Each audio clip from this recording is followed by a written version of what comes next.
2018年的空调的话，你看压缩机修成这样，啊，一定要掉一块。哪位老铁知道这是咋回事啊？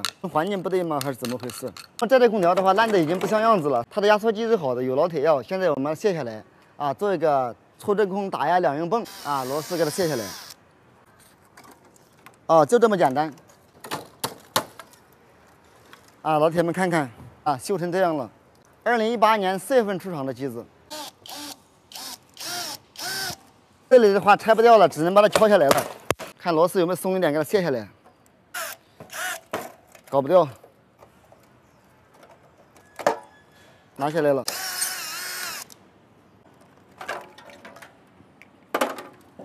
老铁们看看，烂成这样子了，把这个隔板也卸掉。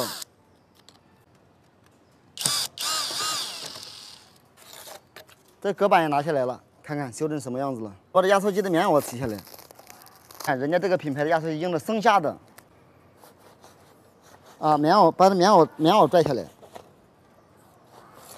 其实这个棉袄它是一个缓冲、减震、消音的作用啊，还有一个隔热的作用。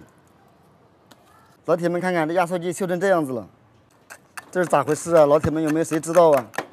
全部生锈，锈巴巴的，搞不掉。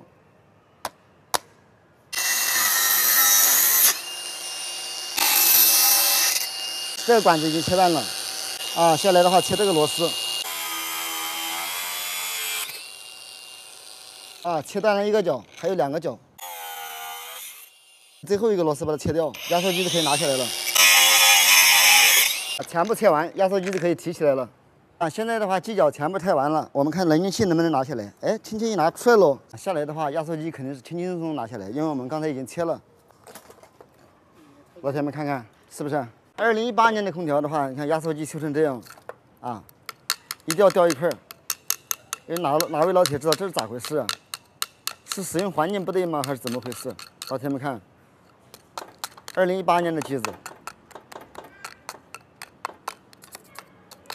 这台压缩机的话有粉色药啊，到时候我的话再给它，下面的话就是生锈的打磨一下，打磨的金光闪闪的，再喷漆，上面的话嘴一焊，再走装搞个提手的话，就直接发往粉丝的手里。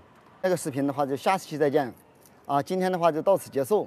这里还有一个3灯阀，这个是2灯阀。我今天豆哥的话特意把它留下来，下次的话做一期节目，不知道拆不拆了，试一下。阀丝拆不了，这个2灯阀、3灯阀的话一定要保留下来。还有刚才那个4灯阀，啊，到时候的话我们做2期节目，讲一下它的一个开阀和关阀的操作。啊，拆空调先关哪个阀，后关哪个阀；装空调先开哪个阀，后开哪个阀。